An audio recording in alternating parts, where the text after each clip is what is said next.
Alrighty, I figure we'll get started now. Thank you for everybody who came out. I know it's a pretty busy time here. Getting to the end of the semester, you got exams, you got assignments, but hey, we're almost done. So hopefully you can unwind a little bit for tonight at least. So we're going to be starting off with our news roundup. Then we'll be doing Jeopardy.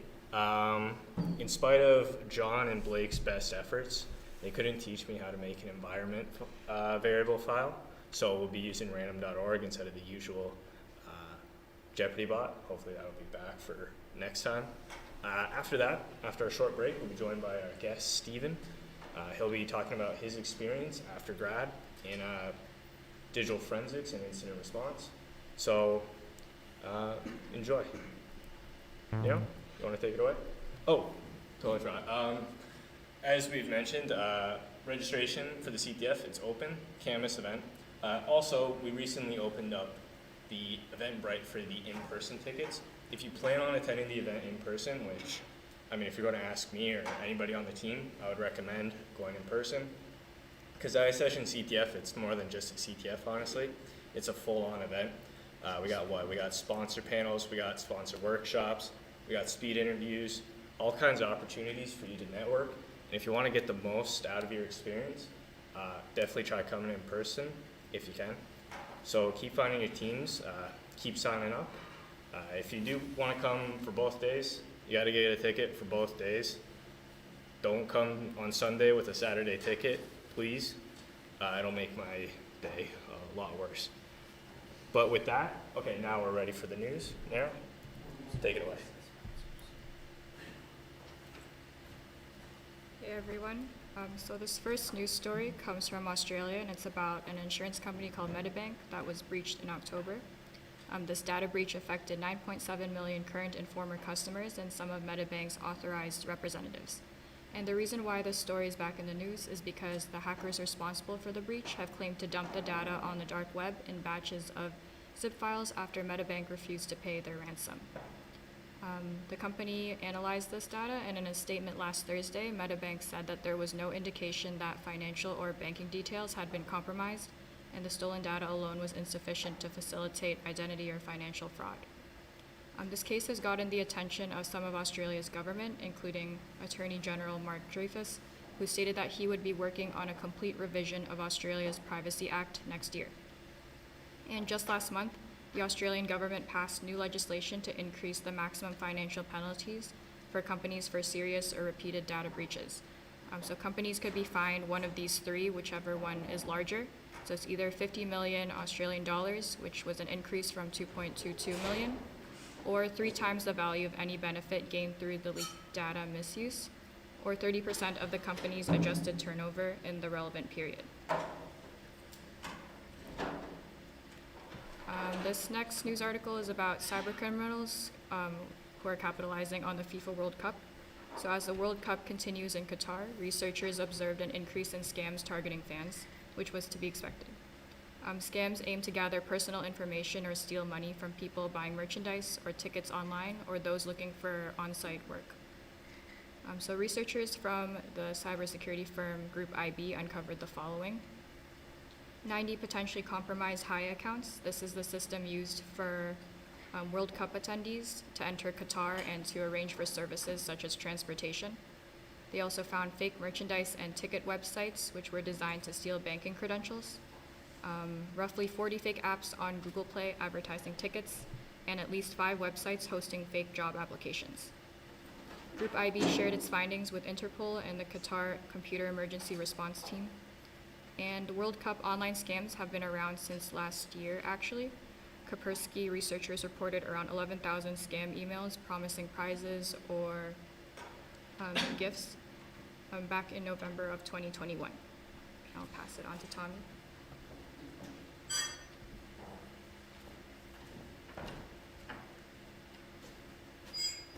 Hey everyone. So the first news article I'm going to be talking about today is about the Vice Society. It's a cybercrime group which was found to have heavily targeted educational institutions in 2022, with 33 victims within the last year.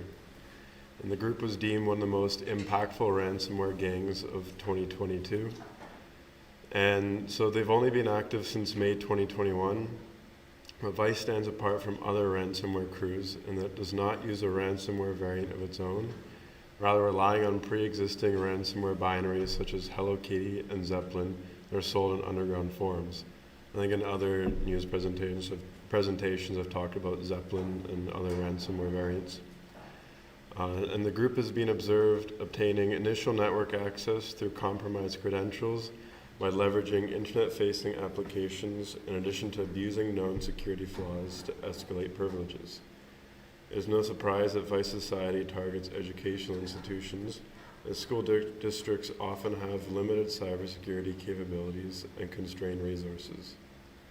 In addition to this, these attacks often occur during September, meaning Vice City schedules their attacks to take advantage of the school year when it starts. And this next one, the next news story is about cryptocurrency. So cryptocurrency investment companies are the target of a developing threat cluster that uses Telegram groups to seek out potential victims. Threat actors will join Telegram groups and identify their targets amongst the members. The threat actor will subsequently impersonate a cryptocurrency investment company and invite the victim to a different Telegram group chat. The goal of the threat actor is to send a malicious Excel document to the victim with accurate data to increase the likelihood of success. The malware-laced Excel file, for its part, is tasked with executing a malicious macro that's used to stealthily drop and execute a second Excel worksheet, which in turn includes a macro that downloads a PNG image file hosted on OpenDrive. And the image file contains 3 executables, which open a backdoor for the threat actor to gain access to the infected system. The backdoor mainly enables remote access to the host by gathering information from the target system and connecting to a command and control server to receive additional commands. And that's it for me. I'll hand it off to Jackson.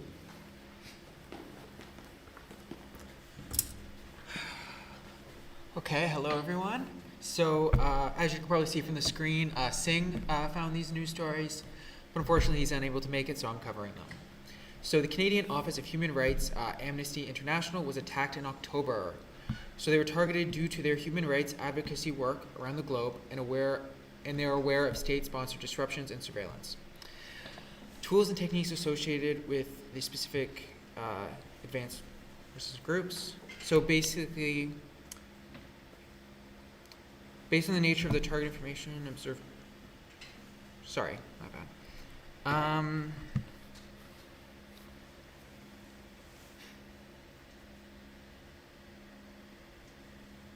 Sorry guys, just 1 second.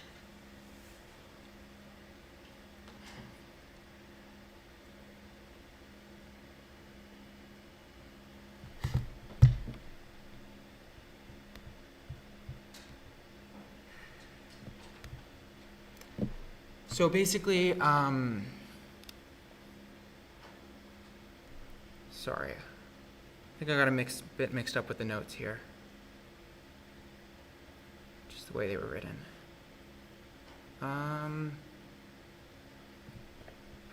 Okay. So basically, the Canadian Office of Human Rights was attacked in October. They were targeted due to human rights advocacy group work.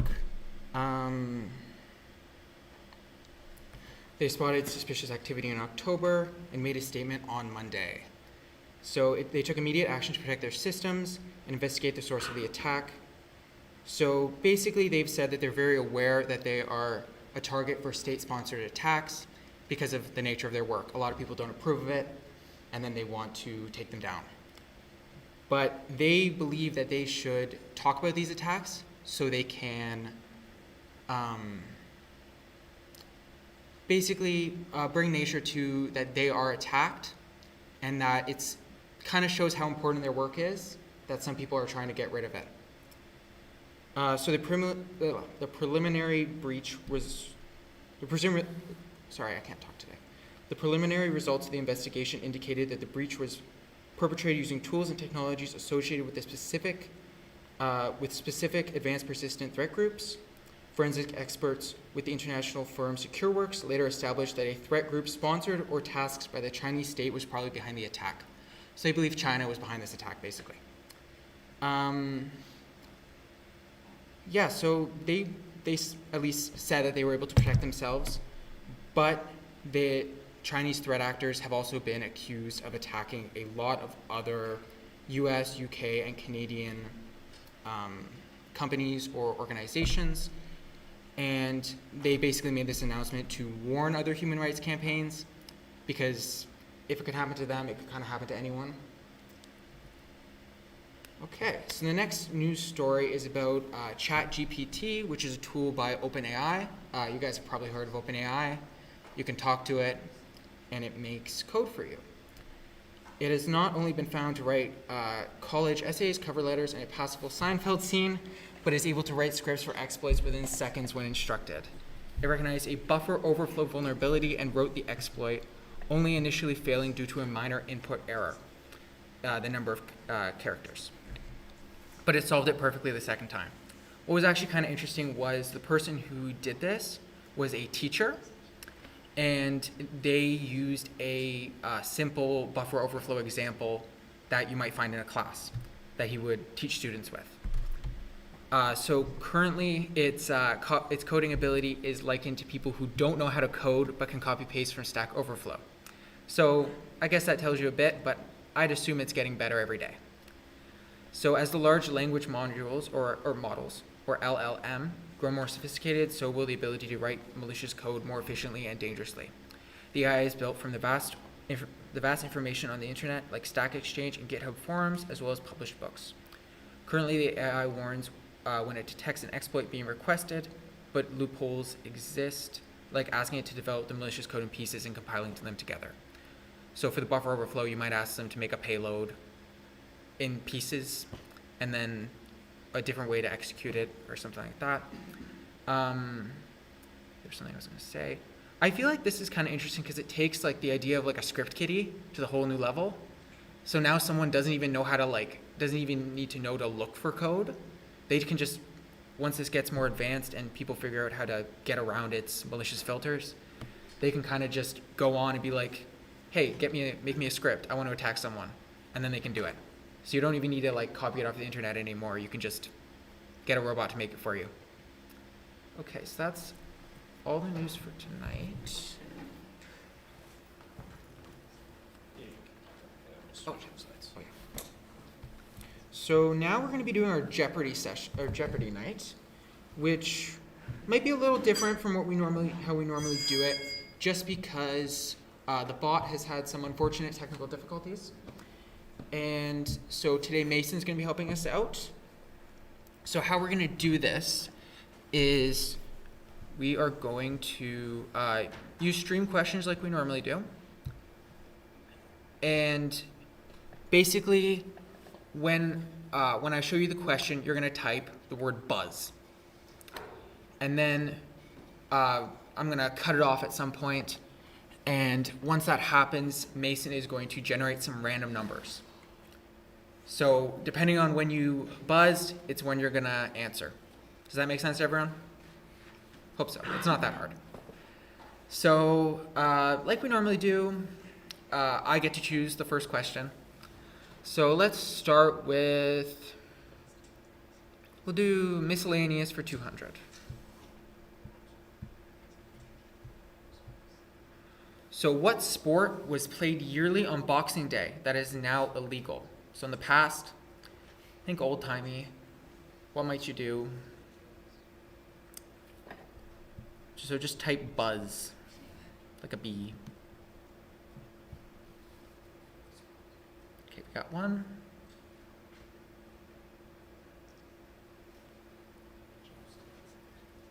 Okay, buzz. Remember, there's no bad guesses. This one's a little out there, so maybe you need a bad guess, or an out there guess. You are actually not allowed to buzz twice. I'll count that as one. Is there an exclamation point or No, you don't need the exclamation point. We're not using the bot tonight. no? Oh, gotcha. Okay, I'm gonna cut it off there. You mind doing a random number generator, Mason? Just type the number when you got it. Okay, Sean. Fox hunting. Fox hunting? Really? Wow, that's right. I hit the money. Yeah, it's fox hunting. Yeah, just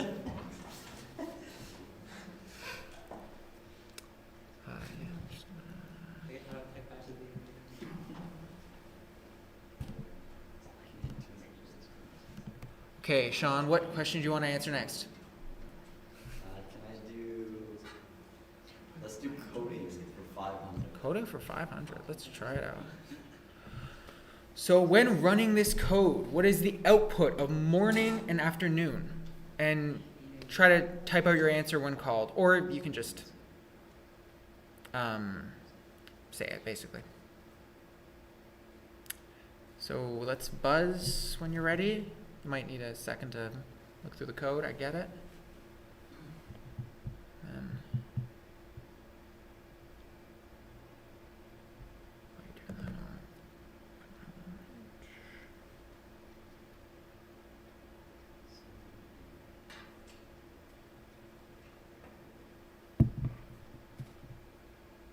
And our hint is take special note of line 2.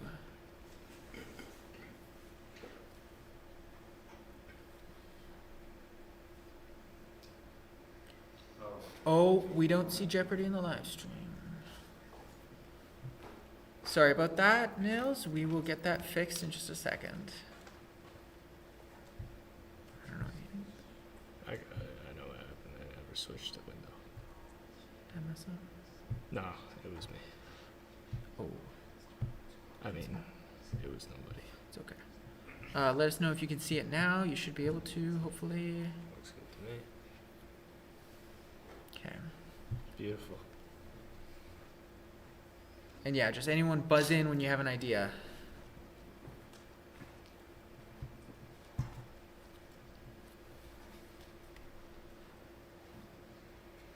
Okay, we got one buzz. Let's get some more.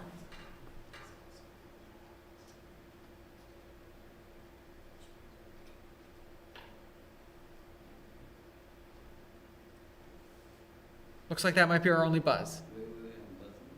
Okay. We got a second buzz.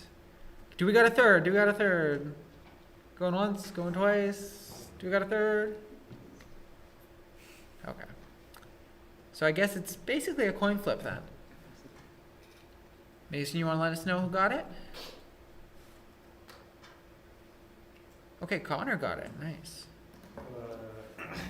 Wake up, breakfast, drink, commute, wake up, lunch, drink, work.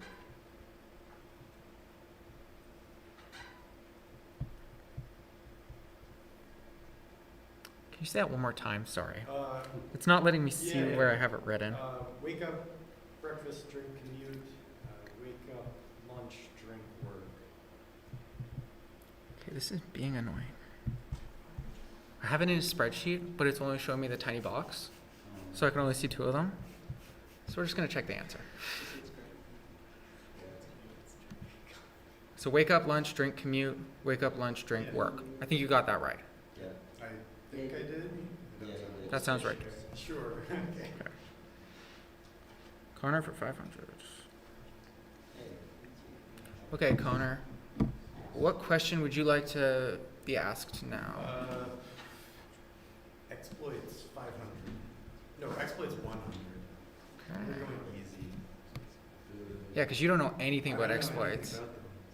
Okay, so this attack executes arbitrary commands on the host operating system via a vulnerable application.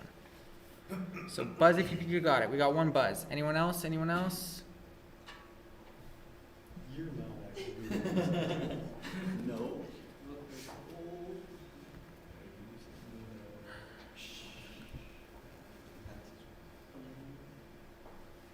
We got 2 buzzes, 2 buzzes. Do we got more buzzes? 3. Anyone else want to try? Remember, no bad guesses. Might be a random thing.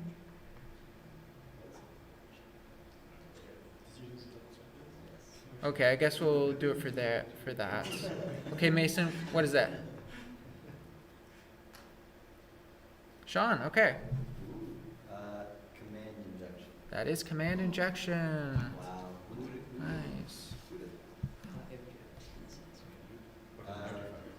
Let's do exploits 500. Okay.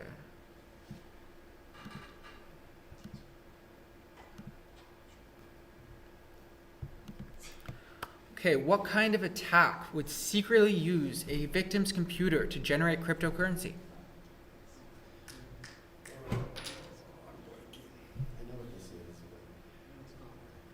Anyone guessing? Any guesses? Any guesses? Okay, we got 3 guesses already. Whoa. That's crazy. Anyone else? Hey, you guys might know it. Just guess.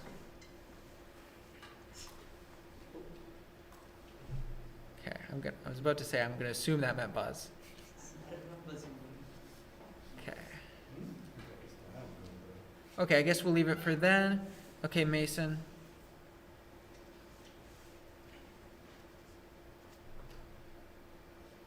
Sean again. I swear it's not rigged, or at least I don't think it is. I hit it 4 times, and 3 of the times it was Sean.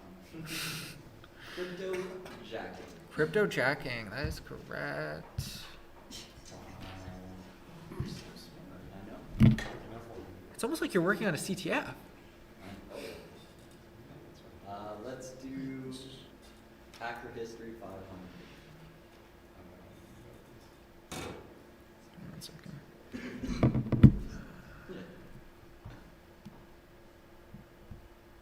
What do I get for first place? My eternal admiration. So it's not worth that much. No cash. Sorry, hacker history 100? 500. 500? Okay. So this individual stole computer code from Sun Microsystems, Nokia, and Motorola in 1995. They spent 5 years in jail after being arrested by the FBI and is one of the world's most famous hackers.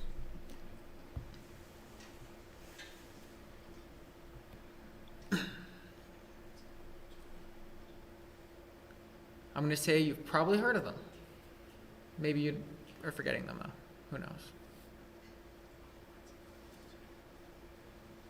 Okay, we got 2 buzzes. Anyone else want to guess?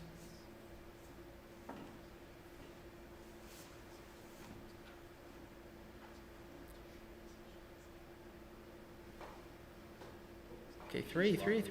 Let's go.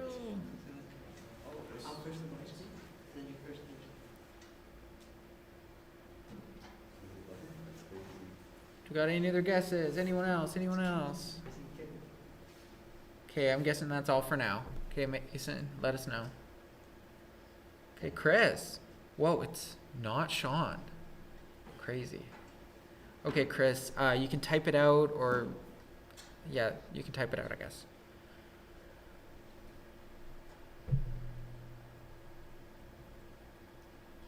Kevin Mitnick, that is correct. Kevin Mitnick, pretty famous.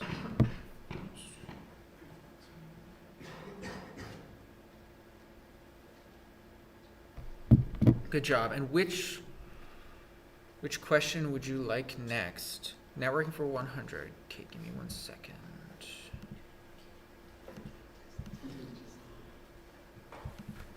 Okay, which protocol provides connection-oriented data management and reliable data transfer?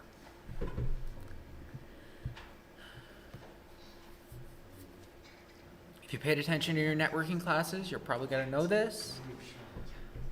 Maybe, hopefully.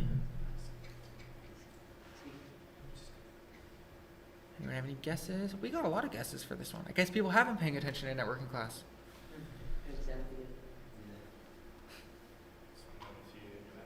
Oh, I bet. Okay, we got 5, 6. Whoa. Just add them. Okay, Mason, you want to give us a number then?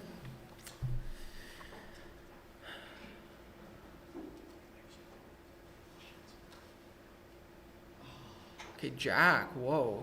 TCP. TCP. Oh man, I think this is rigged. That's TCP, or Transmission Control Protocol. Okay, Jack, which? Let's do.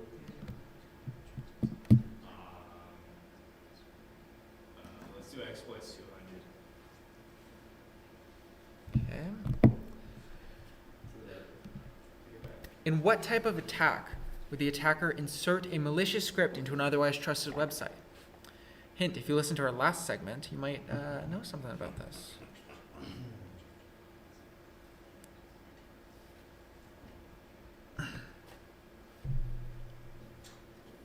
Okay, we got some buzzes coming in. Anyone else? Anyone else?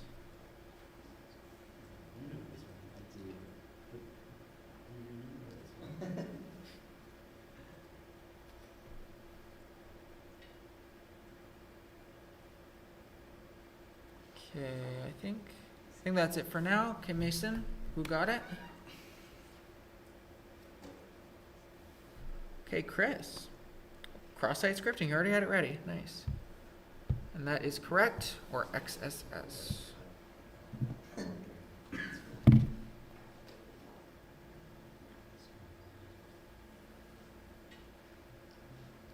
Okay, so Chris, which one would you like next? OS for 300.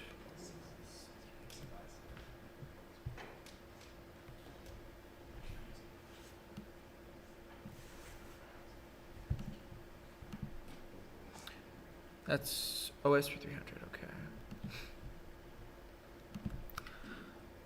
Which Linux distro is this?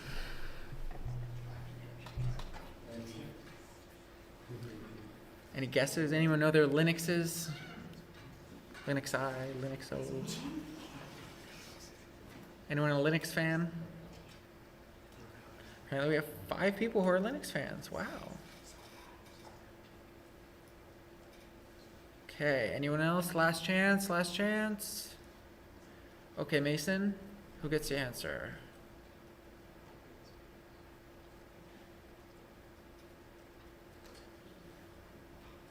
Okay, it's Chris again. Whoa. I'm starting to think this might be rigged. Linux Mint, that is correct. Linux Mint, so that's 300.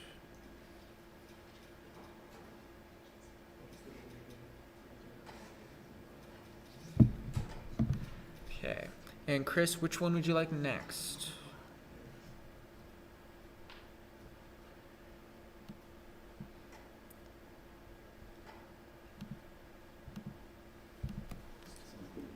Latest headlines for 500. Let's try it out. So a $25 modified chip was used to hack this subsidiary company through a voltage fault injection, which shorted the system and bypassed security. So which company was hacked this way? Honestly, at this point, with how many attacks are happening, like, you can just guess any company and odds are it might have been attacked.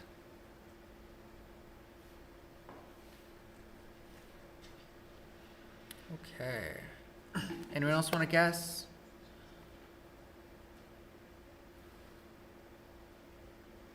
That's 4. Okay, Mason, can you get us a number?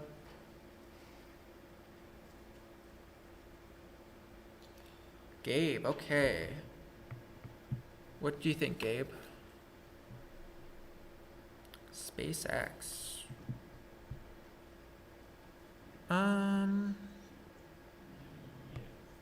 Close. I'll take it. No cigar.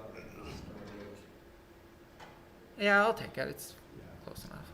Starlink. I should give it 250. Very similar. So now, Gabe, which question would you like next?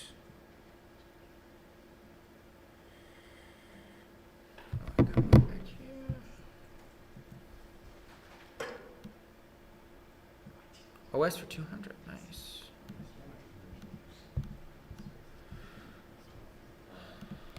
Okay, this is the current version of Kali Linux. Literally came out like a few days ago. Anyone have any guesses? Anyone use a lot of Cali? Who knows?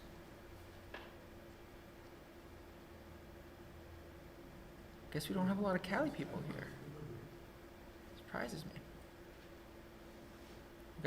Okay, they're coming in now.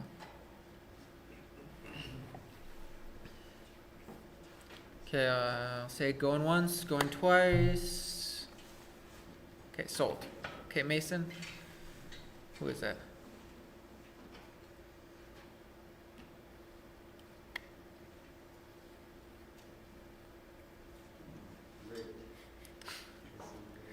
I would say it's rigged, but it never goes up Mason. He's just rigging it for other people. Hey, Chris. 2022.4, that's correct. That's one of the ones I'll take. The other one is 6.0.0.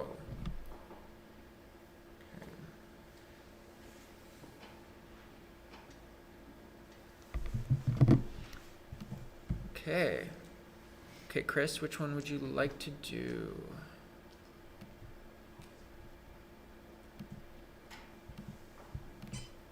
Hacker history for 100, okay. A type of encryption that was first published in 1977. Quite a while ago.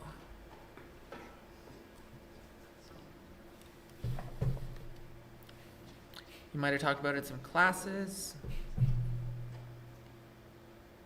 There's a lot of types. Feel free to buzz in.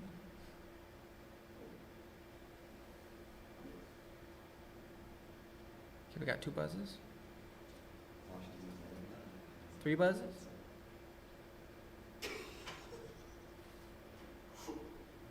Okay, we'll end it there.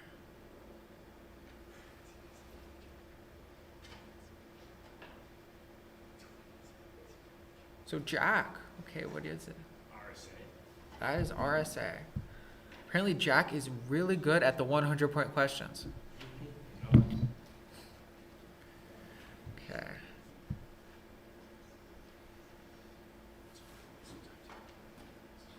Okay, Jack. Which one would you like to do next? Let's choose. Let's roll with the hundreds. Let's go OS 100. Okay.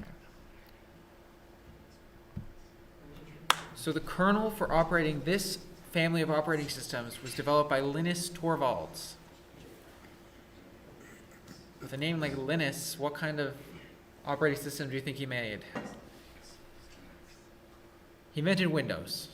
That's it. Okay, we got 4 buzzes. Nice. Surprised Jack's not buzzing. It's 100 points. Okay, there he did. Okay. I guess we'll end it there. Mason, out of 5.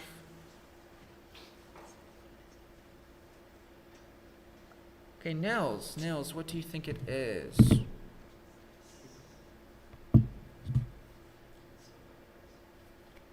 That's Linux, that's correct. Who would have guessed? Last question. Last question? Okay. So Nils, let's make it a good one. It's our last one. So what question would you like to answer next?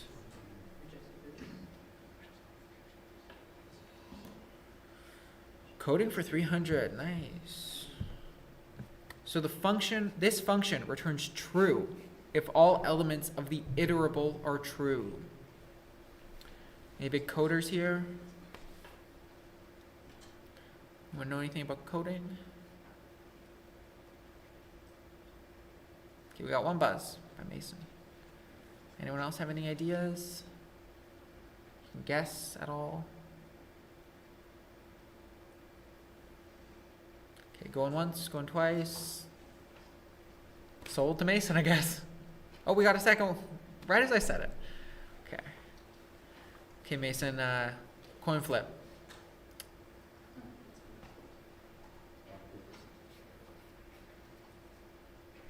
Oh my gosh. Wow.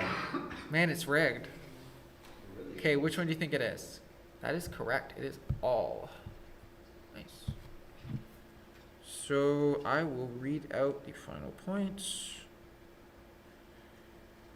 So in the lead, it is Chris with 1,200.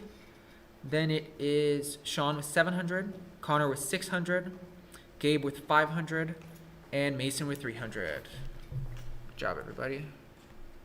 Hope we had some fun.